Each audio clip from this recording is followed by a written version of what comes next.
જે ખાસ કરીને ગયા સપ્તાહે IHIPના જે આંકડા આરોગ્ય કેન્દ્ર ખાતે નોંધાયેલા છે તે મુજબ જોવા જઈએ તો મેલેરિયા અને ડેન્ગ્યુના કોઈ પણ કેસીસ ગયા સપ્તાહે નોંધાયેલા નથી, પરંતુ ચિકનગુનિયાનો એક કેસ છે નોંધાયેલો છે. આ ઉપરાંત 1300 જેટલા કેસ છે શરદી ઉધરસ અને તાવના નોંધાયેલા છે અને 271 જેટલા કેસીસ છે જે ઝાડા ઉલટીના તમામ આરોગ્ય કેન્દ્ર ખાતે નોંધાયેલા છે.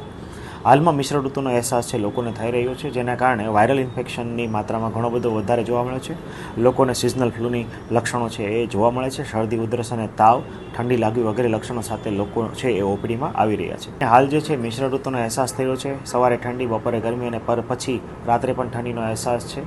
તો ખાસ કરીને લોકોએ શરદી ઉધરસ અને તાવથી બચવા માટે પુષ્કળ પ્રમાણમાં પાણીનું સેવન, પ્રવાહીનું સેવન છે એ કરવું જોઈએ.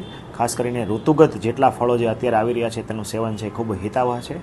આ ઉપરાંત લોકોએ બની શકે તો ઘરે બનેલો તાજો ખોરાક છે એ ખાવાનો આગ્રહ રાખવો જોઈએ. હાલ જે છે એ બપોરે મિશ્ર ઋતુને કારણે ગરમીનું પ્રમાણ ઘણું બધું ઊંચું જોવા મળે છે, તો સીધા સૂર્યના કિરણો અથવા તડકામાં છે સીધું બહાર નીકળવાનું છે એ ટાળવું જોઈએ. આ ઉપરાંત જો તમને શરદી ઉધરસ અને તાવના લક્ષણો જણાય તો માસ્કનો ઉપયોગ કરવો હિતાવહ છે. આ ઉપરાંત વારંવાર હાથ ધોવા અને કોઈને ઇન્ફેક્શન લાગેલ વ્યક્તિ છે એના સંપર્કમાં આવવાનું ટાળવું જોઈએ.